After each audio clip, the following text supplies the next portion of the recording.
So what's up, kamusta? Ayos ba tayo dyan? So ngayong araw na to, March 21, 2025, yan. Nilaunch na ang bagong Honda CBR 150R. Ayan, ito po yung bagong muka.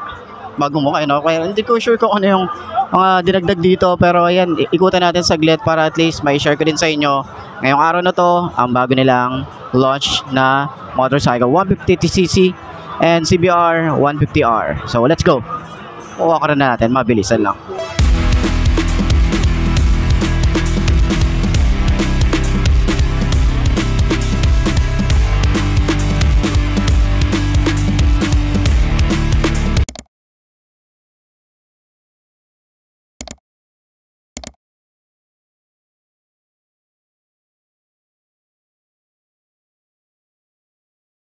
So ayun nga sa kanyang harapan, napaka-aggressive ng kanyang harapan. Very futuristic talaga yung itsura. Ayan, park light, LED yung kanyang lights. So lahat naman ng ilaw na ito naka-LED na. Dahil yung kanyang signal light LED rin, napakatulis ng dating ang sharp ng design. Ayan, naka-ABS na rin to, harap at likod. So sa 150cc. Tapos yung presyo, lalagay ko na lang din dyan para at least meron kayong idea. Sa mga mahilig ng mga ganitong sports bike, 150cc, meron na tayo mapagpipilian. Ayan. So, naka-inverted forks, tapos kulay gold, ganda. Kanyang fender, ganda rin, ang lapad. Tapos, yung kanyang disc brake, naka-wavy design, naka-dual pad caliper, na Nissin yung kanyang brand. Yung kanyang IRC, yung tires. Okay, ayan. Then, kulay gold din, napakaganda ng itsura. Yung kanyang fairings dito sa side, meron tayong open part dito. Napakadaming kanto ng isang to. May open din dito. Rear brake pedal, foot pegs. Ayan, yung makina, ganda paint job pa lang, panalo ka na rito. Itsura ng tangke, napakalaki ng tangke. Meron tayo rito parang relax position. Ayan, naka 6-speed and dual overhead cam. And ayan, naka mono shock. Yung fairing, yung niya rito, yung frame niya rito. Yung chassis, kitang-kita mo na. Naka-monoshock siya. And nasa center naman, meron tayo ritong fender, tire hugger. Okay? So, sporty looking na ating tambucho. Tapos ganyan yung itsura. Meron tayong parang carbon fiber finish dito. Ayan. Foot pegs para sa angkas. Ang ganda ng itsura din ito. Ayan. Ayos to.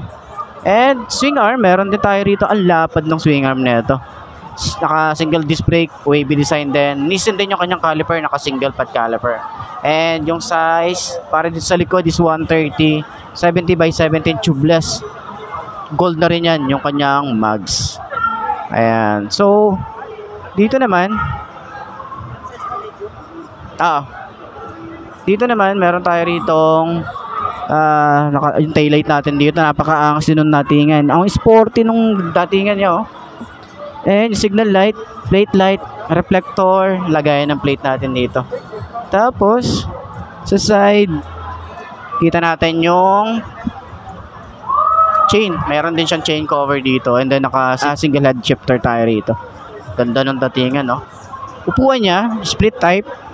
Meron tayo rito malapad din. Tsaka maganda rin yung foam, lambot din. Tapos dito rin makapal din siya. Kakala ko noong una medyo manipis. Ayan. Sa kanyang handlebar is naka-sporty looking din, mukhang pasubsob. Tapos para siyang adjustable. Okay.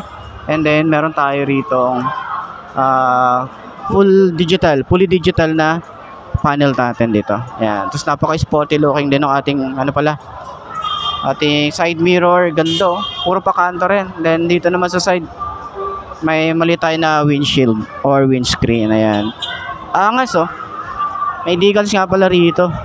Ayan. And sa handlebar, ganda ng grip, makapit din. Clutch, okay, goods. Ignition, tapos naka-clip on din.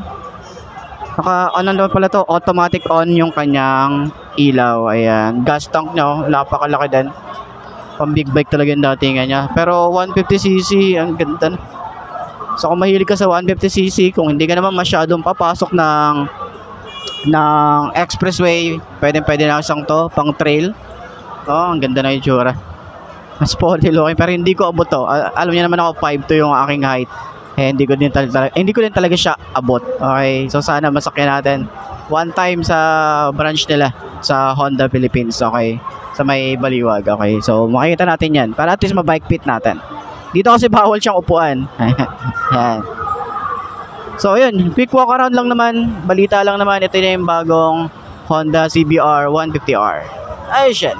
Don't forget it, I like to be pushed to my limits. I work till I finished, I hurt till I'm winning, till the thirst starts again. It takes me back to beginning, a cycle I be spinning. That's why I'm alive and I fight every minute to be worthy. I can't quench this thirsty, I'm motivated but I never get worried. I have faith I can win any journey, I just have to put my head down and keep working. I love conquest, I love progress, I feel so blessed that I get to reinvest all my time into doing what I love. It took a long time but now my work is my drug.